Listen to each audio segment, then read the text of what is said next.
ನಮಸ್ಕಾರ. ಶ್ರೀ ಟಿವಿ ನ್ಯೂಸ್ಗೆ ಸ್ವಾಗತ. ಈ ದಿನದ ಹೆಡ್ಲೈನ್ಸ್. ಕೋಡಿಮಳೆ ಕೆರೆಯಲ್ಲಿ ನಿರ್ಮಿಸಿರುವ ಪಂಪ್ ಹೌಸ್ಗೆ ಶಾಸಕರಾದ ಸಿ ಪುಟ್ಟರಂಗಶೆಟ್ಟಿ ಭೇಟಿ ಮತ್ತು ಪರಿಶೀಲನೆ.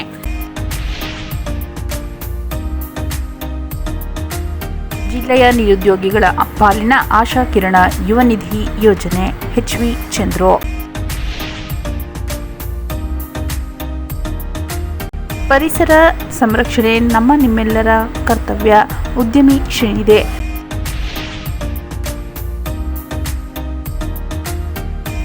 ಸಿಮ್ಸ್ನ ಸಾಮಾನ್ಯ ಶಸ್ತ್ರಚಿಕಿತ್ಸಾ ವಿಭಾಗದ ಮುಖ್ಯಸ್ಥರನ್ನು ವಜಾಗೊಳಿಸಬೇಕೆಂದು ಭೀಮರಾವ್ ಅಂಬೇಡ್ಕರ್ ಸೇನೆಯಿಂದ ಆಗ್ರಹ.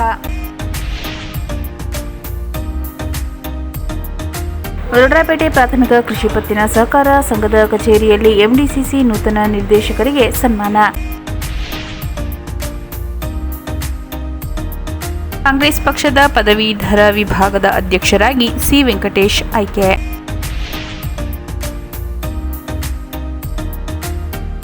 ಯುವ ಜನತೆ ಸಂಸ್ಕೃತಿ ಆಚಾರಗಳನ್ನು ಉಳಿಸಿ ಎಇ ರಘು ಸಲಹೆ.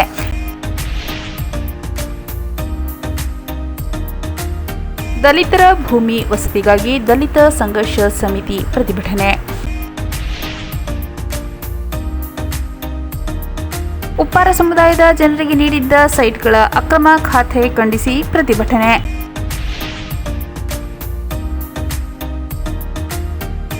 ಸರ್ಕಾರದ ಸೇವೆಗಳನ್ನು ಚುನಾಯಿತ ಪ್ರತಿನಿಧಿಗಳು ಸದುಪಯೋಗ ಪಡೆದು ಗ್ರಾಮಾಭಿವೃದ್ಧಿ ಪಡಿಸುವ ನಿಟ್ಟಿನಲ್ಲಿ ಶ್ರಮ ವಹಿಸಿ ವಂದನೆಯ ಸ್ವಾಮಿ ಸಲಹೆ. ಕೋಡಿಮಳೆ ಕೆರೆಯಲ್ಲಿ ನಿರ್ಮಿಸಿರುವ ಪಂಪ್ ಹೌಸ್ಗೆ ಶಾಸಕರಾದ ಸಿ ಪುಟ್ಟರಂಗಶೆಟ್ಟಿ ಭೇಟಿ ಮತ್ತು ಪರಿಶೀಲನೆ. ಚಾಮರಾಜನಗರ ತಾಲೂಕಿನ ಕೋಡಿಮಳೆ ಕೆರೆಯಲ್ಲಿ ನಿರ್ಮಿಸಿರುವ ಪಂಪ್ ಹೌಸ್ಗೆ ಭೇಟಿ ನೀಡಿ ಪರಿಶೀಲನೆ ನಡೆಸಿ ಮಾತನಾಡಿದ ಶಾಸಕರಾದ ಸಿ ಪುಟ್ಟರಂಗಶೆಟ್ಟಿ ಅವರು, ಕೆರೆಗಳನ್ನು ತುಂಬಿಸುವ ಯೋಜನೆ ಕಳೆದ 3-4 ವರ್ಷಗಳ ಹಿಂದೆ ಆಗಬೇಕಿತ್ತು. ಆದರೆ ಪರಿಹಾರ ಕೊಡುವ ನಿಟ್ಟಿನಲ್ಲಿ ರೈತರು ಕಾಮಗಾರಿ ತಡೆದ ಹಿನ್ನೆಲೆಯಲ್ಲಿ ಸ್ವಲ್ಪ ವಿಳಂಬವಾಗಿದ್ದು, ಈಗಾಗಲೇ ರೈತರಿಗೆ 1.24 ಕೋಟಿ ಪರಿಹಾರ ನೀಡಲಾಗಿದ್ದು ಸಮಸ್ಯೆ ಬಗೆಹರಿದಿದೆ. ಮುಂದಿನ ದಿನದಲ್ಲಿ ಮುಖ್ಯಮಂತ್ರಿಗಳು ಉಪಮುಖ್ಯಮಂತ್ರಿಗಳಿಂದ ಉದ್ಘಾಟನೆ ಮಾಡಿಸಲಾಗುವುದೆಂದು ತಿಳಿಸಿದರು. ಈ ಹಿಂದೆ ಸಿದ್ದರಾಮಯ್ಯ ಮುಖ್ಯಮಂತ್ರಿಯಾಗಿದ್ದಾಗ HS ಮಹದೇವ್ ಪ್ರಸಾದ್ ರವರು ಜಿಲ್ಲಾ ಉಸ್ತುವಾರಿ ಸಚಿವರಾಗಿದ್ದಾಗ ಸುತ್ತೂರು ಏತ ನೀರಾವರಿ ಯೋಜನೆಗೆ ಉಮ್ಮತ್ತೂರು ಕೆರೆ ಬಳಿಯ ಭೂಮಿ ಪೂಜೆ ನಡೆಸಲಾಗಿತ್ತು. ಮಾದೇಶ್ವರ ಬೆಟ್ಟದಲ್ಲಿ ನಡೆದ ಸಚಿವ ಸಂಪುಟ ಸಭೆಯಲ್ಲಿ ಸಿಎಂ ಸಿದ್ದರಾಮಯ್ಯ ಅವರು ಜಿಲ್ಲೆಗೆ ಸಾವಿರಾರು ಕೋಟಿ ಅನುದಾನ ನೀಡಿದ್ದು, ಚಾಮರಾಜನಗರ ಟೌನ್ನಲ್ಲಿ ಕುಡಿಯುವ ನೀರಿಗೆ 143 ಕೋಟಿ, UGDಗೆ 160 ಕೋಟಿ, ಕ್ರೀಡಾಂಗಣಕ್ಕೆ 15 ಕೋಟಿ ಅನುದಾನ ನೀಡಿದ್ದಾರೆ ಎಂದರು. ಮಾಲಂಗಿಯಿಂದ ಚಾಮರಾಜನಗರಕ್ಕೆ ಕುಡಿಯುವ ನೀರು ಪೂರೈಕೆಗೆ 162 ಕೋಟಿ ವೆಚ್ಚದಲ್ಲಿ 3ನೇ ಹಂತದ ಕುಡಿಯುವ ನೀರು ಪೂರೈಕೆಗೆ ಕ್ರಮ ವಹಿಸಲಾಗುವುದು. ಅಲ್ಲದೆ ಅಮೃತ್ ಯೋಜನೆಯಡಿ ಚಾಮರಾಜನಗರ ಟೌನ್ನಲ್ಲಿಯೇ 5 ಓವರ್ ಹೆಡ್ ಟ್ಯಾಂಕ್ ನಿರ್ಮಿಸಲಾಗಿದೆ ಎಂದರು. ಕೋಡಿಮಳೆ ಕೆರೆ ಏರಿಯನ್ನು ಅಭಿವೃದ್ಧಿಪಡಿಸಿ ವಾಯುವಿಹಾರಗಳಿಗೆ ಅನುಕೂಲ ಕಲ್ಪಿಸಿಕೊಡುವ ನಿಟ್ಟಿನಲ್ಲಿ ಚೂಡಾ ವತಿಯಿಂದ 4 ಕೋಟಿ ಅನುದಾನ ಮೀಸಲಿಡಲಾಗಿದೆ. ಅಲ್ಲದೆ ರಸ್ತೆ ಅಭಿವೃದ್ಧಿಗೆ 2 ಕೋಟಿ ಅನುದಾನ ನೀಡಲಾಗಿದೆ ಎಂದರು. ಈ ಸಂದರ್ಭದಲ್ಲಿ ಗ್ರಾಮ ಪಂಚಾಯಿತಿ ಅಧ್ಯಕ್ಷ ನಟರಾಜ್, AWE ಮಹೇಶ್, ಮುಖಂಡರಾದ ಗೋವಿಂದ್ ಶೆಟ್ಟಿ, ಸ್ವಾಮಿ ನಾಗಯ್ಯ ಉಪಸ್ಥಿತರಿದ್ದರು. ಜಿಲ್ಲೆಯ ನಿರುದ್ಯೋಗಿಗಳ ಪಾಲಿನ ಆಶಾ ಕಿರಣ ಯುವ ನಿಧಿ ಯೋಜನೆ HV ಚಂದ್ರು. ನಗರದ ಸರ್ಕಾರಿ ಪಾಲಿಟೆಕ್ನಿಕ್ ಕಾಲೇಜು ಸಭಾಂಗಣದಲ್ಲಿ ಕೈಗಾರಿಕಾ ತರಬೇತಿ ಮತ್ತು ಉದ್ಯೋಗ ಇಲಾಖೆ, ಜಿಲ್ಲಾ ಉದ್ಯೋಗ ವಿನಿಮಯ ಕಚೇರಿ ಹಾಗೂ ಸರ್ಕಾರಿ ಪಾಲಿಟೆಕ್ನಿಕ್ ಕಾಲೇಜು ಸಹಯೋಗದಲ್ಲಿ ಹಮ್ಮಿಕೊಳ್ಳಲಾಗಿದ್ದ ಯುವ ನಿಧಿ ಯೋಜನೆಯ ನೋಂದಣಿ ಜಾಗೃತಿ ಕಾರ್ಯಕ್ರಮದಲ್ಲಿ ಯುವ ನಿಧಿ ಯೋಜನೆ 2025ನೇ ಸಾಲಿನ ನೋಂದಣಿ ಪ್ರಕ್ರಿಯೆ ಆರಂಭ ಕುರಿತ ಪೋಸ್ಟರ್ ಬಿಡುಗಡೆ ಮಾಡಿ ಮಾತನಾಡಿದರು. ಡಿಪ್ಲೊಮಾ ಅಥವಾ ಪದವಿ ಮುಗಿಸಿದ ಬಳಿಕ ಮುಂದೇನು ಎಂಬುದು ಪ್ರತಿಯೊಬ್ಬ ವಿದ್ಯಾರ್ಥಿಗಳಿಗೂ ಎದುರಾಗುವ ಪ್ರಶ್ನೆ. ತಂದೆ ತಾಯಿ ಪೋಷಕರು ಮಕ್ಕಳ ಭವಿಷ್ಯದ ಬಗ್ಗೆ ಕನಸು ಭರವಸೆಗಳನ್ನು ಕಟ್ಟಿಕೊಂಡಿರುತ್ತಾರೆ. ಶಿಕ್ಷಣ ಮುಗಿದ ನಂತರ ಮಕ್ಕಳು ಪೋಷಕರಿಗೆ ಹೊರೆಯಾಗಬಾರದು. ಇದನ್ನು ಮನಗಂಡಿರುವ ಸರ್ಕಾರ ಯುವ ನಿಧಿ ಯೋಜನೆ ಜಾರಿಗೊಳಿಸಿದೆ. ಯೋಜನೆ ಹಾಗೂ ಯೋಜನೆಯ ಮಾನದಂಡಗಳ ಬಗ್ಗೆ ಎಲ್ಲ ಯುವಜನರು ಅರಿವು ಹೊಂದುವುದು ಅಗತ್ಯ. ಅಗತ್ಯವಾಗಿದೆ ಎಂದರು. ಯುವ ನಿಧಿ ಯೋಜನೆಯಡಿ ನಿರುದ್ಯೋಗಿ ಯುವಕ ಯುವತಿಯರಿಗೆ 2 ವರ್ಷಗಳಿಗೆ ಡಿಪ್ಲೊಮಾ ಮುಗಿಸಿದವರಿಗೆ 1,500 ರು ಹಾಗೂ ಪದವಿ ಸ್ನಾತಕೋತ್ತರ ಪದವಿ ಪೂರ್ಣಗೊಳಿಸಿದವರಿಗೆ 3,000 ರುಗಳನ್ನು ಸರ್ಕಾರ ನಿರುದ್ಯೋಗ ಭತ್ಯೆಯಾಗಿ ನೀಡಲಿದೆ. ಯೋಜನೆಯ ಸದ್ಬಳಕೆಯಾಗಬೇಕು. ಯುವ ನಿಧಿ ಯೋಜನೆ ಯುಗವಾಗಿ ನಿರುದ್ಯೋಗಿಗಳಿಗೆ ಅನ್ವಯವಾಗುವುದರಿಂದ ಯಾರೂ ನಿರುದ್ಯೋಗಿಗಳಾಗುವುದು ಬೇಡ. ಇದು ಸ್ಪರ್ಧಾತ್ಮಕ ಯುಗವಾಗಿದ್ದು ವಿದ್ಯಾರ್ಥಿಗಳಿಗೆ ವಿದ್ಯಾರ್ಥಿಗಳು ಮೊಬೈಲ್ಗೆ ಮಾರು ಹೋಗದೆ ಓದಿನ ಕಡೆ ಹೆಚ್ಚಿನ ಗಮನ ನೀಡಿ ಉನ್ನತ ವ್ಯಾಸಂಗ ಪಡೆದು ಉತ್ತಮ ಭವಿಷ್ಯ ರೂಪಿಸಿಕೊಳ್ಳುವಂತೆ ಅಧ್ಯಕ್ಷತೆ ವಹಿಸಿದ್ದ ಸರ್ಕಾರಿ ಪಾಲಿಟೆಕ್ನಿಕ್ ಕಾಲೇಜಿನ ಪ್ರಾಂಶುಪಾಲರಾದ ಎಚ್.ಜಿ. ಲೋಕೇಶ್ ರವರು ಮಾತನಾಡಿ, ನಿರುದ್ಯೋಗ ಎನ್ನುವುದು ಎಲ್ಲೆಡೆ ಕಾಣಸಿಗುತ್ತದೆ. ಶಿಕ್ಷಣ ಮುಗಿದ ಬಳಿಕ ಸರ್ಕಾರಿ ಉದ್ಯೋಗದ ಆಕಾಂಕ್ಷೆಯಲ್ಲಿರುವ ವಿದ್ಯಾರ್ಥಿಗಳಿಗೆ ಕೆಲಸ ಸಿಗುವವರೆಗೆ ಯುವ ನಿಧಿ ಯೋಜನೆ ವರದಾನವಾಗಿದೆ. ವಿದ್ಯಾರ್ಥಿಗಳು ಸಾಕಷ್ಟು ಪರಿಶ್ರಮದಿಂದ ಉನ್ನತ ಹುದ್ದೆ ಪಡೆಯಬೇಕು. ಜಿಲ್ಲೆಯ ಕೈಗಾರಿಕೆಗಳಲ್ಲಿ ಪಾಲಿಟೆಕ್ನಿಕ್, ಐಟಿಐ ಪೂರ್ಣಗೊಳಿಸಿದ ವಿದ್ಯಾರ್ಥಿಗಳಿಗೆ ಹೆಚ್ಚಿನ ಉದ್ಯೋಗಾವಕಾಶಕ್ಕೆ ಆದ್ಯತೆ ನೀಡಬೇಕು ಎಂದರು.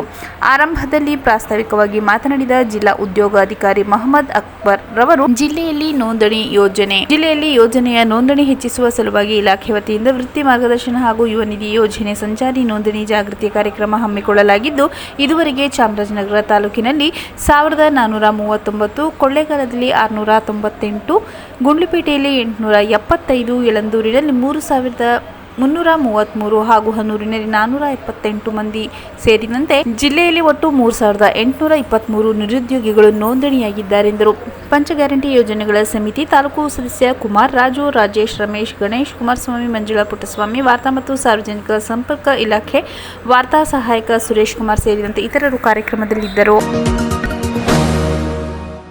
ಪರಿಸರ ಸಂರಕ್ಷಣೆ ನಮ್ಮ ನಿಮ್ಮೆಲ್ಲರ ಕರ್ತವ್ಯ. ಉದ್ಯಮಿ ಶ್ರೀನಿಧಿ. ಪರಿಸರ ಸಂರಕ್ಷಣೆ ನಮ್ಮ ನಿಮ್ಮೆಲ್ಲರ ಕರ್ತವ್ಯ ಎಂದು ಉದ್ಯಮಿ ಶ್ರೀನಿಧಿ ತಿಳಿಸಿದರು. ಕರ್ನಾಟಕ ರಾಜ್ಯ ಮುಕ್ತ ವಿಶ್ವವಿದ್ಯಾಲಯದ ಪ್ರಾದೇಶಿಕ ನಿರ್ದೇಶಕರ ಕಚೇರಿ ಆವರಣದಲ್ಲಿ ಡಾ. ಎಸ್.ಪಿ. ಬಾಲಸುಬ್ರಹ್ಮಣ್ಯಂ ಗಾನಗಂಧರ್ವ ಸಾಂಸ್ಕೃತಿಕ ಕಲಾ ವೇದಿಕೆಯ 79ನೇ ಹುಟ್ಟುಹಬ್ಬದ ಪ್ರಯುಕ್ತ ಸಂಘದ 4ನೇ ವಾರ್ಷಿಕೋತ್ಸವದ ಪ್ರಯುಕ್ತ ಸಾಲು ಗಿಡಗಳ ನೆಡುವ ಕಾರ್ಯಕ್ರಮದಲ್ಲಿ ಮಾತನಾಡಿದ ಉದ್ಯಮಿ ಶ್ರೀನಿಧಿ ಅವರು, ಪರಿಸರ ಸಂರಕ್ಷಣೆಯಲ್ಲಿ ಚಾಮರಾಜನಗರ ಜಿಲ್ಲೆ 2ನೇ ಸ್ಥಾನ ಪಡೆದಿದೆ ಎಂದು ಮೆಚ್ಚುಗೆ ವ್ಯಕ್ತಪಡಿಸಿದರು. ಆದ್ದರಿಂದ ಯುವ ಜನತೆ ಪರಿಸರ ಸಂರಕ್ಷಣೆ ಮಾಡುವುದು ನಮ್ಮ ನಿಮ್ಮೆಲ್ಲರ ಜವಾಬ್ದಾರಿ ಎಂದು ಕರೆ ನೀಡಿದರು. ವೇದಿಕೆ ಅಧ್ಯಕ್ಷ ಹೊಸೂರು ಶಿವು ಮಾತನಾಡಿ, ನಮ್ಮ ಸಂಸ್ಥೆಯ ವತಿಯಿಂದ ಹಲವಾರು ಜನಪರ ಕಾರ್ಯಕ್ರಮಗಳನ್ನು ಹಮ್ಮಿಕೊಂಡು ಬರಲಾಗುತ್ತಿದೆ ಎಂದು ಹೇಳಿದರು. ರಾಷ್ಟ್ರ ನಾಯಕರು, ಗಣ್ಯ ವ್ಯಕ್ತಿಗಳು ಜನ್ಮದಿನಾಚರಣೆ ಪ್ರಯುಕ್ತ ಗಿಡಗಳನ್ನು ನೆಡುವ ಅಭಿರುಚಿ ಬೆಳೆಸಿಕೊಂಡರೆ ನಮ್ಮ ಸುತ್ತಮುತ್ತಲ ಪರಿಸರ ಚೆನ್ನಾಗಿರುತ್ತದೆ ಹಾಗೂ ನಮ್ಮ ಆರೋಗ್ಯ ಚೆನ್ನಾಗಿರುತ್ತದೆ ಎಂದು ಹೇಳಿದರು. ಜೈ ಭುವನೇಶ್ವರಿ ಕನ್ನಡ ಯುವ ವೇದಿಕೆ ಅಧ್ಯಕ್ಷ ಜಿ. ಬಂಗಾರು, ಜನಪದ ಗಾಯಕ ಸಿ.ಎಂ. ನರಸಿಂಹಮೂರ್ತಿ, ಹೋರಾಟಗಾರ ಆಲೂರು ಮಲ್ಲು, ಬಸವಪುರ ರಾಜಶೇಖರ್, ವೀರಶೈವ ಮುಖಂಡ ಗುರು, ಸಾಹಿತಿ ಬಳೆಪೇಟೆ ಪ್ರಕಾಶ್, ಎಸ್.ಪಿ. ಬಾಲಸುಬ್ರಹ್ಮಣ್ಯಂ, ಅಭಿಮಾನಿ ಬಳಗದ ಗೌರವಾಧ್ಯಕ್ಷ ಸುರೇಶ್ ಗೌಡ, ಉಪಾಧ್ಯಕ್ಷೆ ವಸಂತಮ್ಮ, ಸಂಘಟನಾ ಕಾರ್ಯದರ್ಶಿ ಬಂಗಾರು, ಜಂಟಿ ಕಾರ್ಯದರ್ಶಿ ಜೋಸೆಫ್, ಡಾಕ್ಟರ್ ಕೌಶಿಕ್ ತಾಜ್, ಮಾದೇಶ್, ಮಾದೇವಯ್ಯ ಸೇರಿದಂತೆ ಇತರರು, ಶಿಕ್ಷಕರು, ಉಪನ್ಯಾಸಕರು, ಹಿತೈಷಿಗಳು ಹಾಜರಿದ್ದರು. ಸಿಮ್ಸ್ನ ಸಾಮಾನ್ಯ ಶಸ್ತ್ರಚಿಕಿತ್ಸಾ ವಿಭಾಗದ ಮುಖ್ಯಸ್ಥರನ್ನು ವಜಾಗೊಳಿಸಬೇಕೆಂದು ಭೀಮರಾವ್ ಅಂಬೇಡ್ಕರ್ ಸೇನೆಯಿಂದ ಆಗ್ರಹ. ಸಿಮ್ಸ್ ಆಸ್ಪತ್ರೆಯ ಸಾಮಾನ್ಯ ಶಸ್ತ್ರಚಿಕಿತ್ಸಾ ವಿಭಾಗದ ಮುಖ್ಯಸ್ಥರಾಗಿರುವ ಡಾಕ್ಟರ್ ಟಿ. ಕಿರಣ್ ಅವರನ್ನು ಕರ್ತವ್ಯದಿಂದ ವಜಾ ಮಾಡಬೇಕೆಂದು ಭೀಮರಾವ್ ಅಂಬೇಡ್ಕರ್ ಸೇನೆ ರಾಜ್ಯಾಧ್ಯಕ್ಷ ಗಣೇಶ್ ಪ್ರಸಾದ್ ಆಗ್ರಹಿಸಿದ್ದಾರೆ. ಡಾಕ್ಟರ್ ಕಿರಣ್ ಅವರು ಸರಿಯಾದ ಸಮಯಕ್ಕೆ ಆಸ್ಪತ್ರೆಗೆ ಹಾಜರಾಗುತ್ತಿಲ್ಲ. ಇದರಿಂದ ರೋಗಿಗಳಿಗೆ ತೊಂದರೆಯಾಗುತ್ತಿದೆ. ಈ ಸಂಬಂಧ ಡೀನ್ ಅವರಿಗೂ ದೂರು ನೀಡಲಾಗಿದೆ ಎಂದು ಸುದ್ದಿಗೋಷ್ಠಿಯಲ್ಲಿ ತಿಳಿಸಿದರು. ಶಸ್ತ್ರಚಿಕಿತ್ಸಾ ವಿಭಾಗಕ್ಕೆ ಆಧುನಿಕ ಉಪಕರಣ ನೀಡಲಾಗಿದ್ದು, ಇದನ್ನು ಡಾಕ್ಟರ್ ಕಿರಣ್ ರವರು ಸಮರ್ಪಕವಾಗಿ ಉಪಯೋಗಿಸುತ್ತಿಲ್ಲ. ಈ ಸಂಬಂಧ ಡೀನ್ ರವರು ಕೂಡ ನೋಟಿಸ್ ನೀಡಿದ್ದಾರೆ. ಅಲ್ಲದೆ ರೋಗಿಗಳನ್ನು ನೋಡದೆ ಸುಮ್ಮನೆ ಅಡ್ಡಾಡುತ್ತಿರುವ ಕಿರಣ್ ರವರು ಆಸ್ಪತ್ರೆಗೆ ಅವಶ್ಯಕತೆ ಇರುವುದಿಲ್ಲ ಎಂದರು. ಈ ಸಂಬಂಧ ಜಿಲ್ಲಾ ಉಸ್ತುವಾರಿ ಸಚಿವರಿಗೂ ಮನವಿ ಸಲ್ಲಿಸಲಾಗಿದ್ದು, ಕೂಡಲೇ ಸಂಬಂಧಪಟ್ಟವರು ಡಾಕ್ಟರ್ ಕಿರಣ್ ಅವರನ್ನು ಸೇವೆಯಿಂದ ವಜಾ ಮಾಡಬೇಕು. ಇಲ್ಲದಿದ್ದಲ್ಲಿ ಮುಂದಿನ ದಿನಗಳಲ್ಲಿ ಆಸ್ಪತ್ರೆಗೆ ಮುತ್ತಿಗೆ ಹಾಕಿ ಪ್ರತಿಭಟನೆ ನಡೆಸಲಾಗುವುದೆಂದು ಎಚ್ಚರಿಸಿದರು. ಸುದ್ದಿಗೋಷ್ಠಿಯಲ್ಲಿ ಜಯಶಂಕರ್, ಶೇಷ್, ಅಮಿತ್, ನವೀನ್ ಉಪಸ್ಥಿತರಿದ್ದರು. ನಮ್ಮ ಚಾಮರಾಜನಗರ ಸಿಮ್ಸ್ ಆಸ್ಪತ್ರೆ ಬಗ್ಗೆ ಕಳೆದ 26/12/2024 ಸರ್ಜರಿ ವಿಭಾಗದಲ್ಲಿ ಕೆಲಸ ಮಾಡ್ತಕ್ಕಂಥ ಟಿ. ಕಿರಣ್ ಅವ್ರ ಬಗ್ಗೆ ಒಂದು ಆರೋಪ ಮಾಡಿದ್ವಿ. ನಮ್ಮ ಗ್ರಾಮದವರಾದಂಥ ಸುಬ್ರಹ್ಮಣ್ಯ ಕೆ ಅನ್ನೋರು ಹೊಟ್ಟೆ ನೋವಿನಿಂದ ಅಲ್ಲಿ ಬರಲಿ ಅವರು ಸರಿಯಾದ ಚಿಕಿತ್ಸೆ ಮಾಡದೆ, ಅವರು ಆಪ್ರೇಷನ್ನೂ ಮಾಡದೆ ಬೇರೆ ಅವರ ಇನ್ನೊಬ್ಬರು ಡಾಕ್ಟರ್ ಕೈಯಲ್ಲಿ ಸಹೋದ್ಯೋಗಿಗಳಿಗೆ ಆಪ್ರೇಷನ್ ಮಾಡಿ ಅವರು ತೀರೋಗಿದ್ರು. ಅದ್ರ ಬಗ್ಗೆನೂ ಪ್ರೆಸ್ ಮೀಟ್ ಮಾಡಿ ನಾವು ಹಿಂದೆ ದೊಡ್ಡಪೇಟೆ ಪ್ರಾಥಮಿಕ ಕೃಷಿ ಪತ್ತಿನ ಸಹಕಾರ ಸಂಘದ ಕಚೇರಿಯಲ್ಲಿ ಎಂಡಿಸಿಸಿ ನೂತನ ನಿರ್ದೇಶಕರಿಗೆ ಸನ್ಮಾನ. ಮೈಸೂರು ಚಾಮರಾಜನಗರ ಜಿಲ್ಲಾ ಸಹಕಾರ ಬ್ಯಾಂಕ್ನ ನೂತನ ನಿರ್ದೇಶಕರನ್ನು ದೊಡ್ಡಪೇಟೆ ಪ್ರಾಥಮಿಕ ಕೃಷಿ ಪತ್ತಿನ ಸಹಕಾರ ಸಂಘದ ವತಿಯಿಂದ ಸಂಘದ ಕಚೇರಿಯಲ್ಲಿ ಅಭಿನಂದಿಸಿ ಸನ್ಮಾನಿಸಲಾಯಿತು. ಸನ್ಮಾನ ಸ್ವೀಕರಿಸಿದ ಕ್ಷೇತ್ರದ ಶಾಸಕ, ಮೈಸೂರು ಚಾಮರಾಜನಗರ ಜಿಲ್ಲಾ ಸಹಕಾರ ಬ್ಯಾಂಕ್ನ ನೂತನ ನಿರ್ದೇಶಕ ಸಿ. ಪುಟ್ಟರಂಗಶೆಟ್ಟಿ ಮಾತನಾಡಿ, ಒಂದು ಸಹಕಾರಿ ಸಂಘದ ಬೆಳವಣಿಗೆಯಲ್ಲಿ ಸಂಘಕ್ಕೆ ಆಯ್ಕೆಯಾಗುವ ನಿರ್ದೇಶಕರ ಜವಾಬ್ದಾರಿ ಹೆಚ್ಚಾಗಿರುತ್ತದೆ. ಅವರು ಪಾರದರ್ಶಕವಾಗಿ ಪರವಾಗಿ ಕೆಲಸ ಮಾಡುವ ಇಚ್ಛಾಶಕ್ತಿ ಪ್ರದರ್ಶಿಸಬೇಕು. ಗ್ರಾಮದ ಪ್ರಾಥಮಿಕ ಕೃಷಿ ಪತ್ತಿನ ಸಹಕಾರ ಸಂಘದ ಕಟ್ಟಡದ ಹಲವಾರು ವರ್ಷಗಳ ಹಿಂದಿನ ಹಳೆಯ ಕಟ್ಟಡವಾಗಿದೆ. ಕೂಡಲೇ ಅದನ್ನು ಕೆಡವಿ ಹೊಸ ಕಟ್ಟಡ ನಿರ್ಮಿಸಲು 15 ದಿನದೊಳಗೆ ಗುದ್ದಲಿ ಪೂಜೆ ನೆರವೇರಿಸಲಾಗುವುದೆಂದರು. ಗ್ರಾಮದ ಜನತೆಯ ಆಶಯಕ್ಕೆ ಬದ್ಧರಾಗಿ ಗ್ರಾಮಗಳಲ್ಲಿ ರಸ್ತೆ, ಚರಂಡಿ, ಸಮುದಾಯ ಭವನ ಸೇರಿದಂತೆ ಸರ್ಕಾರ ಮಂಜೂರು ಮಾಡುವ ಅನುದಾನ ಹಾಗೂ ಸೌಲಭ್ಯಗಳನ್ನು ಜನರಿಗೆ ಪ್ರಾಮಾಣಿಕವಾಗಿ ತಲುಪಿಸುವ ಕೆಲಸ ಮಾಡಲಾಗುವುದು ಎಂದರು.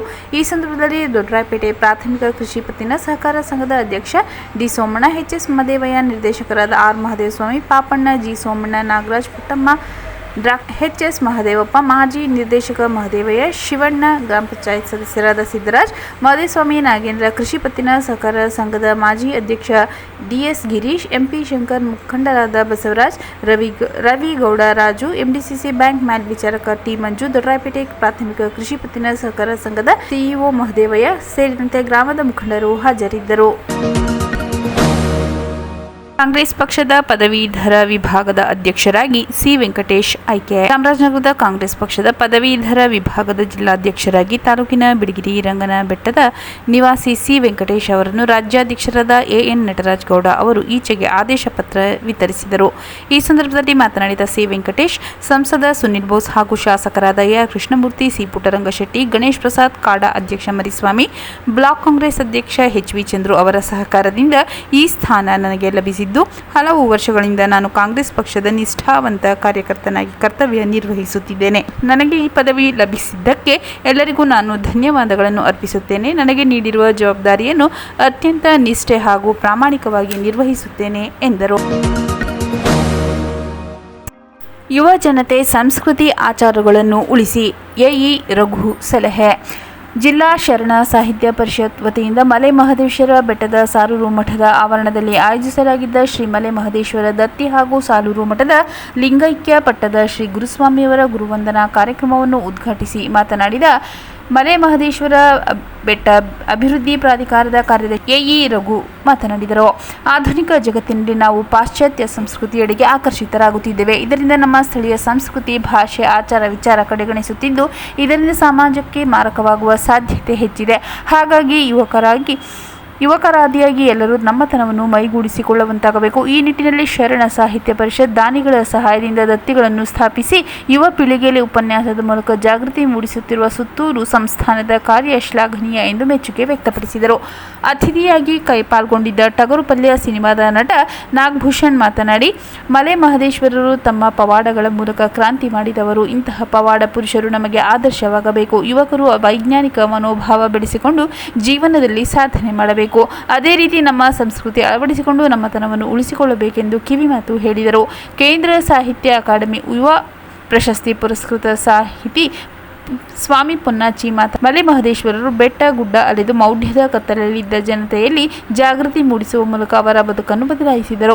ಹಾಗಾಗಿ ಇಂದು ಅವರ ಲಕ್ಷಾಂತರ ಜನರಿಗೆ ಆರಾಧ್ಯ ದೈವರಾಗಿದ್ದಾರೆ. ಅದೇ ರೀತಿಯಲ್ಲಿ ಸಾಲೂರು ಪಟ್ಟದ ಮಠದ ಗುರುಸ್ವಾಮಿ ಅವರು ಈ ಭಾಗದಲ್ಲಿ ಶಾಲೆಗಳನ್ನು ತೆರೆದು ಶಿಕ್ಷಣದೊಂದಿಗೆ ದಾಸೋಹ ನೀಡಿ ಶಿಕ್ಷಣ ದಾಸೋಹಿಗಳಾಗಿದ್ದಾರೆ ಎಂದರು. ಸಾನ್ನಿಧ್ಯ ವಹಿಸಿದ್ದ ಸಾಲೂರು ಮಠದ ಶ್ರೀಶಾಂತ ಮಲ್ಲಿಕಾರ್ಜುನ ಸ್ವಾಮೀಜಿ ತಮ್ಮ ಆಶೀರ್ವಚನದಲ್ಲಿ ಮಲೆ ಮಹದೇಶ್ವರರು ಮಾಡಿದ ಕ್ರಾಂತಿ ಹಾಗೂ ಜನರಲ್ಲಿ ತಂದ ಬದಲಾವಣೆ ನಮ್ಮೆಲ್ಲರಿಗೂ ಸ್ಫೂರ್ತಿದಾಯಕ.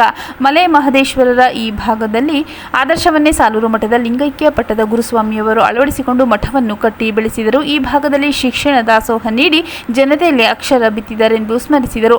ಈ ಸಂದರ್ಭದಲ್ಲಿ ಸಾಲೂರು ಮಠ ಶಿಕ್ಷಣ ಸಂಸ್ಥೆಗಳ ವತಿಯಿಂದ ಚಾಮರಾಜನಗರ ಜಿಲ್ಲಾ ಶರಣ ಸಾಹಿತ್ಯ ಪರಿಷತ್ತಿಗೆ ಲಿಂಗೈಕ್ಯ ಪಟ್ಟದ ಶ್ರೀ ಗುರುಸ್ವಾಮಿ ಅವರ ಹೆಸರಿನಲ್ಲಿ ದತ್ತಿ ಸ್ಥಾಪನೆ ಮಾಡಿ ಸಂಬಂಧಿಸಿದ 25,000 ರು ಮೊತ್ತವನ್ನು ದತ್ತಿಯಾಗಿ ನೀಡಿದರು. ಅಧ್ಯಕ್ಷತೆ ವಹಿಸಿದ ಜಿಲ್ಲಾ ಶರಣ ಸಾಹಿತ್ಯ ಪರಿಷತ್ ಅಧ್ಯಕ್ಷ ದುಗ್ಗಟ್ಟಿ ಮಲ್ಲಿಕಾರ್ಜುನ ಸ್ವಾಮಿ ಮಾತನಾಡಿ, ಪರಿಷತ್ ವತಿಯಿಂದ ಜಿಲ್ಲೆಯಲ್ಲಿ ನಾನಾ ಕಾರ್ಯಕ್ರಮ ನಡೆಸಲಾಗುತ್ತಿದೆ. ನಮ್ಮಲ್ಲಿ 32 ದತ್ತಿಗಳಿದ್ದು ಅವುಗಳಿಗೆ ಅನುಸಾರ ಕಾರ್ಯಕ್ರಮಗಳನ್ನು ಅರ್ಥಪೂರ್ಣ ರೀತಿಯಲ್ಲಿ ಆಯೋಜಿಸುತ್ತಾ ಬರಲಾಗುತ್ತಿದೆ ಎಂದರು. ಜಿಲ್ಲಾ ಶರಣ ಸಾಹಿತ್ಯ ಪರಿಷತ್ನ ಪ್ರಧಾನ ಕಾರ್ಯದರ್ಶಿ ಬಿ.ಕೆ. ರವಿಕುಮಾರ್ ಸ್ವಾಗತಿಸಿ ಪ್ರಾಸ್ತಾವಿಕವಾಗಿ ಮಾತನಾಡಿದರು. ಲಿಂಗೈಕ್ಯ ಸುತ್ತೂರು ಜಗದ್ಗುರು ಶ್ರೀ ರಾಜೇಂದ್ರ ಸ್ವಾಮೀಜಿ ಸ್ಥಾಪಿಸಿದ ಶರಣ ಸಾಹಿತ್ಯ ಪರಿಷತ್ತಿಂದು ಸುತ್ತೂರು ಜಗದ್ಗುರು ಶ್ರೀ ಶಿವರಾತ್ರಿ ದೇಶಿಕೇಂದ್ರ ಮಹಾಸ್ವಾಮೀಜಿಯವರ ಮಾರ್ಗದರ್ಶನದಲ್ಲಿ ರಾಜ್ಯ ದೇಶ ವಿದೇಶದಲ್ಲೂ ನಿರ್ವಹಿಸುತ್ತಾ ಬಂದಿದ್ದು ಸಮಾಜ ಸುಧಾರಣೆ, ವಚನ ಸಾಹಿತ್ಯ, ಧರ್ಮ ಚಿಂತನೆ ಪ್ರಚಾರಪಡಿಸುವ ಕೆಲಸ ಮಾಡುತ್ತಿದೆ ಎಂದರು. ದತ್ತಿದಾನಿಗಳಾದ ಚಾಮರಾಜನಗರದ ಎಪಿಎಂಸಿ ಮಾಜಿ ನಿರ್ದೇಶಕ ಎಂ ವಿಶ್ವನಾಥ್ ಅವರನ್ನು ಈ ಸಂದರ್ಭದಲ್ಲಿ ಗೌರವಿಸಲಾಯಿತು. ಸಾಲೂರು ಮಠದ ವಿದ್ಯಾರ್ಥಿಗಳು ಪ್ರಾರ್ಥಿಸಿದರೆ ಪ್ರಾಚಾರ್ಯ ಮಹದೇವ ಸ್ವಾಮಿ ಪ್ರಭು ವಂದಿಸಿದರು. ಮಹದೇಶ್ವರ ಬೆಟ್ಟದ ಬೇಡಗಂಪಣ ಸಮುದಾಯದ ಮುಖಂಡರು, ಮಹದೇಶ್ವರ ಭಕ್ತರು, ವಿದ್ಯಾರ್ಥಿಗಳು ಹಾಜರಿದ್ದರು. ದಲಿತರ ಭೂಮಿ ವಸತಿಗಾಗಿ ದಲಿತ ಸಂಘರ್ಷ ಸಮಿತಿ ಪ್ರತಿಭಟನೆ. ಪರಿಶಿಷ್ಟ ಜಾತಿ ವರ್ಗ ಹಾಗೂ ಭೂಹೀನ ತಳ ತೊಗರುಕುಂ ಸಾಗುವಳಿ ಸಮೀಕರಣವನ್ನು ಕಾಲಮಿತಿಯೊಳಗೆ ಇತ್ಯರ್ಥಗೊಳಿಸುವುದು ಸೇರಿದಂತೆ ವಿವಿಧ ಬೇಡಿಕೆಗಳ ಈಡೇರಿಕೆಗೆ ಆಗ್ರಹಿಸಿ ದಲಿತ ಸಂಘರ್ಷ ಸಮಿತಿ ಸದಸ್ಯರು ಯಳಂದೂರು ಪಟ್ಟಣದ ತಹಸೀಲ್ದಾರ್ ಕಚೇರಿ ಮುಂಭಾಗ ಪ್ರತಿಭಟನೆ ನಡೆಸಿದರು. ಈ ಸಂದರ್ಭದಲ್ಲಿ ಜಿಲ್ಲಾ ಸಂಘಟನಾ ಸಂಚಾಲಕ ಸಿ ಪುಟ್ಟಮಲ್ಲಯ್ಯ ಮಾತನಾಡಿ, ಈ ರಾಜ್ಯದಲ್ಲಿ ಪರಿಶಿಷ್ಟರೇ ಹೆಚ್ಚಾಗಿದ್ದಾರೆ, ಆದರೆ ಹೊಂದಿರುವ ಭೂಮಿ ಕೇವಲ 11ರಷ್ಟು. ಈ ಸಂದರ್ಭದಲ್ಲಿ ಮಾತನಾಡಿದ ಜಿಲ್ಲಾ ಸಂಚಾಲಕ ಸಿ ಪುಟ್ಟಮಲ್ಲಯ್ಯ, ರಾಜ್ಯದಲ್ಲಿ ಪರಿಶಿಷ್ಟರು ಹೆಚ್ಚಾಗಿದ್ದಾರೆ, ಆದರೆ ಅವರು ಹೊಂದಿರುವ ಭೂಮಿ ಕೇವಲ 11ರಷ್ಟಾಗಿದೆ. ಇದರಲ್ಲಿ ನೀರಾವರಿ ಸೌಲಭ್ಯ ಅತ್ಯಲ್ಪ. 70ರ ದಶಕದಲ್ಲಿ PTCL ಕಾಯ್ದೆ ಜಾರಿಗೆ ಬಂದಿದ್ದರೂ ಸಹ ಜಾತಿವಾದಿ ಹಾಗೂ ಅಧಿಕಾರಶಾಹಿ ಮಸರತ್ತಿನಿಂದ ಮತ್ತು ಸರ್ಕಾರದ ಕುತಂತ್ರದಿಂದ PDCS ಜಮೀನು ಪ್ರಕರಣಗಳಲ್ಲಿ ದಲಿತ ಸಮುದಾಯ ಕೋರ್ಟ್ಗಳಿಗೆ ಅಲಿಯುತ್ತಾ ವಂಚನೆಗೆ ಒಳಗಾಗಿದ್ದಾರೆ. ತಿದ್ದುಪಡಿ ಮಾನ್ಯ ಮಾಡದ ಕಂದಾಯ ಅಧಿಕಾರಿಗಳ ವಿರುದ್ಧ ಕಾನೂನು ಕ್ರಮ ಜರುಗಿಸಬೇಕು. ತಾಲೂಕಿನ ಕೆಲವು ಗ್ರಾಮಗಳಲ್ಲಿ ಪರಿಶಿಷ್ಟ ಜಾತಿ ವರ್ಗದ ಜನಾಂಗಕ್ಕೆ ಸೂಕ್ತವಾದ ಸ್ಮಶಾನವಿಲ್ಲ, ಹಾಗಾಗಿ ಇಲ್ಲಿಗೆ ಜಾಗ ನಿಗದಿ ಮಾಡಬೇಕು. ಸರ್ಕಾರಿ ಜಾಗದಲ್ಲಿ ಪರಿಶಿಷ್ಟ ಜಾತಿ, ಪರಿಶಿಷ್ಟ ಪಂಗಡದ ಜನಾಂಗಕ್ಕೆ ವಸತಿ ನಿರ್ಮಾಣ ಮಾಡಿಕೊಂಡಿರುವವರಿಗೆ ಇದನ್ನು ಸಕ್ರಮ ಮಾಡಿಕೊಡಬೇಕು. ದಲಿತರನ್ನು ಅರಣ್ಯ ಭೂಮಿ, ಸಾಮಾಜಿಕ ಅರಣ್ಯೀಕರಣ, ಗೋಮಾಳ ಜಾಗ ಎಂಬ ನೆಪವೊಡ್ಡಿ ಒಕ್ಕಲೆಬ್ಬಿಸುವುದನ್ನು ನಿಲ್ಲಿಸಬೇಕು. ದಲಿತರಿಗೆ ಮಂಜೂರಾಗಿರುವ ಭೂಮಿಯನ್ನು ಸ್ವಾಧೀನಪಡಿಸಿಕೊಳ್ಳುತ್ತಿರುವ ದಲಿತರನ್ನು ಸಂಪೂರ್ಣವಾಗಿ ಭೂಮಿಯಿಂದ ಹೊರದಬ್ಬುವ ಕುತಂತ್ರ ಇದಾಗಿದ್ದು, ಇದು ನಿಲ್ಲಬೇಕು. ದರಖಾಸ್ತು ಭೂಮಿ ಸಕ್ರಮೀಕರಣ ಸಭೆ ನಡೆಯುತ್ತಿಲ್ಲ. ಇದೆಲ್ಲಕ್ಕೆಲ್ಲ ಶಾಸಕರು, ಸಂಬಂಧಪಟ್ಟ ಸಮಿತಿ ಅಧ್ಯಕ್ಷರ ನಿರ್ಲಕ್ಷ್ಯತೆಯೇ ಕಾರಣವಾಗಿದೆ. ಹಾಗಾಗಿ ತಳ ಸಮುದಾಯಗಳನ್ನು ಹತ್ತಿಕ್ಕುವ ಈ ಹುನ್ನಾರ ನಿಲ್ಲಬೇಕು. GPS ಮೂಲಕ ಉಳುಮೆ ಮಾಡುತ್ತಿಲ್ಲವೆಂದು ಸಾವಿರಾರು ಅರ್ಜಿ ವಜಾಗೊಳ್ಳುತ್ತಿರುವ ಕ್ರಮ ಖಂಡಿಸಿ ನಮ್ಮ ಸಮಿತಿ ವತಿಯಿಂದ ಇಂದು ಪ್ರತಿಭಟನೆ ಹಮ್ಮಿಕೊಳ್ಳಲಾಗಿದೆ. ಈ ಬಗ್ಗೆ ಸಂಬಂಧಪಟ್ಟ ಶಾಸಕರು, ಇಲಾಖೆ ಅಧಿಕಾರಿಗಳು, ಸರ್ಕಾರಗಳು ಕೂಡಲೇ ಎಚ್ಚೆತ್ತುಕೊಂಡು ನ್ಯಾಯ ದೊರಕಿಸಬೇಕು. ಇಲ್ಲವಾದಲ್ಲಿ ಮುಂದಿನ ದಿನದಲ್ಲಿ ಪ್ರತಿಭಟನೆಯನ್ನು ತೀವ್ರಗೊಳಿಸಲಾಗುವುದೆಂದು ಎಚ್ಚರಿಕೆ ನೀಡಿದರು. ನಂತರ ತಹಸೀಲ್ದಾರ್ SL ನಯನ ಅವರಿಗೆ ಮನವಿ ಪತ್ರ ಸಲ್ಲಿಸಿದರು. ಸಮಿತಿಯ ಶಂಕರಮೂರ್ತಿ, ಕಂದಹಳ್ಳಿ ನಾರಾಯಣ, ಮಾದೇಸ್ವಾಮಿ, ನಂಜುಂಡಸ್ವಾಮಿ, ಮಾಂಬಳ್ಳಿ ಬಸವರಾಜ್, ನಂಜಮ್ಮ, ಶಿವರಾಜ್, ಚಂಗಚಹಳ್ಳಿ ನಾರಾಯಣಸ್ವಾಮಿ, ಜಯರಾಮ್, ರವಿ, ಶಿವಯ್ಯ, ಪುಟ್ಸ್ವಾಮಿ, ರುದ್ರಯ್ಯ, ನಾಗರಾಜ್, ಪ್ರಸಾದ್, ನಂಜುಂಡಯ್ಯ ಸೇರಿದಂತೆ ಇತರರು ಹಾಜರಿದ್ದರು. ಉಪ್ಪಾರ ಸಮುದಾಯದ ಜನರಿಗೆ ನೀಡಿದ್ದ ಸೈಟ್ಗಳ ಅಕ್ರಮ ಖಾತೆ ಖಂಡಿಸಿ ಪ್ರತಿಭಟನೆ. ಉಪ್ಪಾರ ಸಮುದಾಯದ ಜನರಿಗೆ ನೀಡಿದ್ದ 23 ಸೈಟ್ಗಳನ್ನು ಬೇರೊಬ್ಬ ವ್ಯಕ್ತಿ ಅಕ್ರಮವಾಗಿ ಖಾತೆ ಮಾಡಿಕೊಂಡು ಮಾರಾಟ ಮಾಡಲು ಮುಂದಾಗಿದ್ದಾರೆಂದು ಆರೋಪಿಸಿ ಯಳಂದೂರು ತಾಲೂಕಿನ ಬನ್ನಿಸಾರಿಗೆ ಗ್ರಾಮದ ಉಪ್ಪಾರ ಸಮುದಾಯದವರು ನಗರದಲ್ಲಿಂದು ಪ್ರತಿಭಟನೆ ನಡೆಸಿದರು. ನಗರದ ಜಿಲ್ಲಾಡಳಿತ ಭವನದ ಆವರಣದಲ್ಲಿ ಜಮಾಯಿಸಿದ ಪ್ರತಿಭಟನಾಕಾರರು 1967-68ರಲ್ಲಿ ಸರ್ಕಾರದ ವತಿಯಿಂದ ಉಪ್ಪಾರ ಜನಾಂಗದವರಿಗೆ 23 ಸೈಟು ನೀಡಲಾಗಿತ್ತು. ಅದರ ಈ ಸ್ವತ್ತು ಕೂಡ ನಮ್ಮ ಹೆಸರಿನಲ್ಲೇ ಇದೆ. ಆದರೆ ಅನ್ಯ ವ್ಯಕ್ತಿಯೊಬ್ಬ ಅಕ್ರಮವಾಗಿ ತಮ್ಮ ಹೆಸರಿಗೆ ಖಾತೆ ಮಾಡಿಕೊಂಡು ಮಾರಾಟ ಮಾಡಲು ಮುಂದಾಗಿದ್ದಾರೆಂದು ಆರೋಪಿಸಿದರು. ಈ ಸಂಬಂಧ ಜಿಲ್ಲಾಧಿಕಾರಿಗಳು ಮಧ್ಯಪ್ರವೇಶ ಮಾಡಿ ಅಕ್ರಮ ಖಾತೆ ರದ್ದುಪಡಿಸಿ ನಮ್ಮ ಹೆಸರಿಗೆ ಸೈಟು ಬರುವಂತೆ ಮಾಡಿಕೊಡಬೇಕೆಂದು ಮನವಿ ಮಾಡಿದರು. ಪ್ರತಿಭಟನೆಯಲ್ಲಿ ಮುಖಂಡರಾದ ಶ್ರೀನಿವಾಸ್, ಮಹೇಶ್, ಸಿದ್ದರಾಜ್, ನಾಗರಾಜ್, ನಾರಾಯಣ ಶೆಟ್ಟಿ, ಪುಟ್ಟರೆಡ್ಡಿ ಶೆಟ್ಟಿ, ಲಕ್ಷ್ಮೀ, ನಾಗಮ್ಮ, ಲಕ್ಷ್ಮಮ್ಮ, ಮಹದೇವಮ್ಮ ಸೇರಿದಂತೆ ಇತರರು ಉಪಸ್ಥಿತರಿದ್ದರು. ಸರ್ಕಾರದ ಸೇವೆಗಳನ್ನು ಚುನಾಯಿತ ಪ್ರತಿನಿಧಿಗಳು ಸದುಪಯೋಗ ಪಡೆದು ಗ್ರಾಮಾಭಿವೃದ್ಧಿ ಪಡಿಸುವ ನಿಟ್ಟಿನಲ್ಲಿ ಶ್ರಮ ವಹಿಸಿ. 1ನೇ ಸ್ವಾಮಿ ಸಲಹೆ. ನಗರದ ಸತ್ಯಮಂಗಲ ರಸ್ತೆಯಲ್ಲಿರುವ ತಾಲೂಕು ಪಂಚಾಯತ್ ಸಭಾಂಗಣದಲ್ಲಿ ಇಂದು ನಡೆದ organisation for the development of people Mysuru ODP ಸಂಸ್ಥೆ ಆಯೋಜಿಸಿದ್ದ ಸ್ಥಳೀಯ ಪ್ರಜಾಪ್ರಭುತ್ವ ಯೋಜನೆಯಡಿ ವಿವಿಧ ಇಲಾಖೆಗಳ ಅಧಿಕಾರಿಗಳೊಂದಿಗೆ ಹಾಗೂ ಗ್ರಾಮ ಪಂಚಾಯತ್ ಚುನಾಯಿತ ಸದಸ್ಯರೊಂದಿಗೆ ಸಂವಾದ ಕಾರ್ಯಕ್ರಮವನ್ನು ಉದ್ಘಾಟಿಸಿ ಮಾತನಾಡಿದ ODP ಸಂಸ್ಥೆಯ ನಿರ್ದೇಶಕ 1ನೇ ಸ್ವಾಮಿ ಟೆನ್ನಿ ಕುರಿಯನ್ ಮಾತನಾಡಿದರು. ಸರ್ಕಾರದ ಅಧಿಕಾರಿಗಳು ಚುನಾಯಿತ ಪ್ರತಿನಿಧಿಗಳ ಸಂಬಂಧ ಪ್ರೀತಿ ವಿಶ್ವಾಸದಿಂದ ಬೆಳೆದರೆ ಗ್ರಾಮ ಅಭಿವೃದ್ಧಿ ಹೊಂದಲು ಸಾಧ್ಯ. ಅಧಿಕಾರಿಗಳು ಸಹ ಚುನಾಯಿತ ಪ್ರತಿನಿಧಿಗಳ ಜೊತೆ ಸಂತೋಷದಿಂದ ಅಭಿವೃದ್ಧಿಗಳಿಗೆ ಕೈಜೋಡಿಸಬೇಕು. ಮೈಸೂರು ODP ಸಂಸ್ಥೆಯು ಗ್ರಾಮಗಳ ಅಭಿವೃದ್ಧಿಗೆ ಶ್ರಮಿಸುತ್ತಾ ಬಂದಿದ್ದು, ಗ್ರಾಮಗಳ ಅಭಿವೃದ್ಧಿ ಹೊಂದಲು ಸಾರ್ವಜನಿಕರ ಮತ್ತು ಚುನಾಯಿತ ಪ್ರತಿನಿಧಿಗಳ ಹಾಗೂ ಅಧಿಕಾರಿಗಳ ಪ್ರೋತ್ಸಾಹ ಬಹಳ ಮುಖ್ಯ. ಪ್ರತಿಯೊಬ್ಬರು ಅಭಿವೃದ್ಧಿಗಳ ಕಡೆ ಗಮನ ಹರಿಸಬೇಕೆಂದು ಹೇಳಿದರು. ಕಂದಾಯ ಇಲಾಖೆ ರೆವಿನ್ಯೂ ಇನ್ಸ್ಪೆಕ್ಟರ್ ರಾಜಪ್ಪ ಮಾತನಾಡಿ, ಆಧಾರ್ ಕಾರ್ಡ್ ರಿನಿವಲ್ ಮಾಡಿಸುವುದು ಸಹ ಬಹಳ ಮುಖ್ಯ. ಯಾವುದೇ ಹುಟ್ಟಿದ ದಿನಾಂಕವನ್ನು ತಿದ್ದುವ ಕೆಲಸ ಮಾಡಬೇಡಿ, ಅದರಿಂದ ನಿಮಗೆ ತೊಂದರೆಯಾಗಲಿದೆ. ಮದುವೆ ಆಗದ ಹಾಗೂ ವಿಧವೆಯಂತಹ ಮನಸ್ಸು ಯೋಜನೆಗೆ 40 ವರ್ಷ ತುಂಬಿರಬೇಕು. ಅಂತಹವರಿಗೆ ಪಿಂಚಣಿಯನ್ನು ರಾಜ್ಯ ಸರ್ಕಾರ ನೀಡುತ್ತಾ ಬಂದಿದ್ದು, ವ್ಯಕ್ತಿಗಳ ದಾಖಲೆಗಳು ಸರಿಯಾಗಿರಬೇಕೆಂದು ಹೇಳಿದರು. ಜಿಲ್ಲಾ ಅಂಗವಿಕಲರ ಮತ್ತು ಹಿರಿಯ ನಾಗರಿಕರ ಕಲ್ಯಾಣ ಇಲಾಖೆ ಮಲ್ಟಿರೈಸರ್ಸ್ ಪುನರ್ವಸತಿ ಕೇಂದ್ರಕ್ಕೆ ಆಗಮಿಸಿ ಮಾತನಾಡಿದ ರಾಜೇಶ್, ವಿಕಲಚೇತನರಿಗೆ ಕೇಂದ್ರ ಹಾಗೂ ರಾಜ್ಯ ಸರ್ಕಾರಗಳಲ್ಲಿ ಹಲವಾರು ಯೋಜನೆಗಳಿವೆ. ಇದು ಪ್ರತಿಯೊಬ್ಬ ಅಂಗವಿಕಲನು ತನಗೆ ಎಷ್ಟು ಅಂಗವಿಕಲತೆ ಎಂದು ಸರ್ಕಾರಿ ಜಿಲ್ಲಾಸ್ಪತ್ರೆಗಳಲ್ಲಿ ನೋಂದಾಯಿಸಿ ಗುರುತಿನ ಚೀಟಿಯನ್ನು ಪಡೆಯಲೇಬೇಕು. ನಂತರ ಸರ್ಕಾರ ಯೋಜನೆಗಳಿಗೆ ಅರ್ಜಿ ಸಲ್ಲಿಸಬಹುದೆಂದು ಹೇಳಿದರು. ಗ್ರಾಮ ಪಂಚಾಯಿತಿ ಸದಸ್ಯರು ಗ್ರಾಮದಲ್ಲಿ ವಿಕಲಚೇತನರನ್ನು ಗುರುತಿಸಿ ಕಚೇರಿಗೆ ಮಾಹಿತಿ ನೀಡಬಹುದೆಂದು ತಿಳಿಸಿದರು.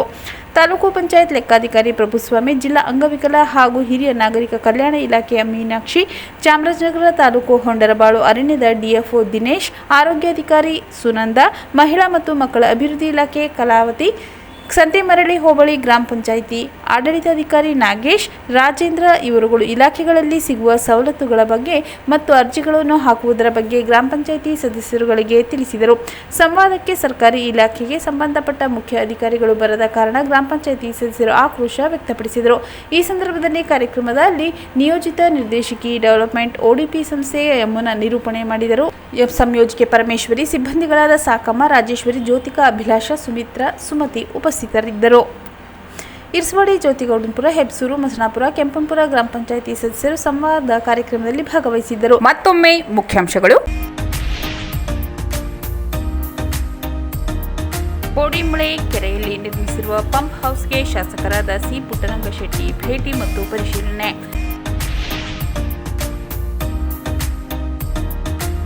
ಜಿಲ್ಲೆಯ ನಿರುದ್ಯೋಗಿಗಳ ಪಾಲಿನ ಆಶಾ ಕಿರಣ ಯುವ ನಿಧಿ ಯೋಜನೆ. HV ಚಂದ್ರು. ಪರಿಸರ ಸಂರಕ್ಷಣೆ ನಿಮ್ಮೆಲ್ಲರ ಕರ್ತವ್ಯ. ಉದ್ಯಮಿ ಶ್ರೇಣಿದೆ.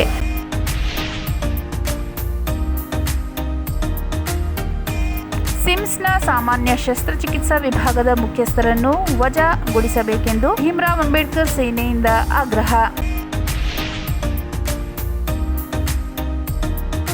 ವರಡಪೇಟೆ ಪ್ರಾಥಮಿಕ ಕೃಷಿ ಪತ್ತಿನ ಸಹಕಾರ ಸಂಘದ ಕಚೇರಿಯಲ್ಲಿ MDCC ನೂತನ ನಿರ್ದೇಶಕರಿಗೆ ಸನ್ಮಾನ. ಕಾಂಗ್ರೆಸ್ ಪಕ್ಷದ ಪದವೀಧರ ವಿಭಾಗದ ಅಧ್ಯಕ್ಷರಾಗಿ ಸಿ. ವೆಂಕಟೇಶ್ ಆಯ್ಕೆ.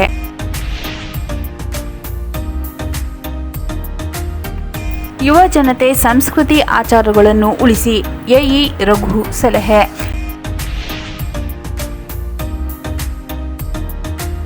ದಲಿತರ ಭೂಮಿ ವಸತಿಗಾಗಿ ದಲಿತ ಸಂಘರ್ಷ ಸಮಿತಿ ಪ್ರತಿಭಟನೆ.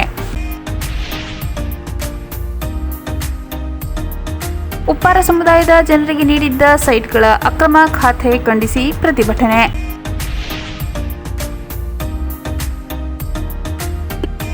ಸರ್ಕಾರದ ಸೇವೆಗಳನ್ನು ಚುನಾಯಿತ ಪ್ರತಿನಿಧಿಗಳು ಸದುಪಯೋಗ ಪಡೆದು ಗ್ರಾಮಾಭಿವೃದ್ಧಿ ಪಡಿಸುವ ನಿಟ್ಟಿನಲ್ಲಿ ಶ್ರಮ ವಹಿಸಿ. 1ನೇ ಸ್ವಾಮಿ ಸಲಹೆ.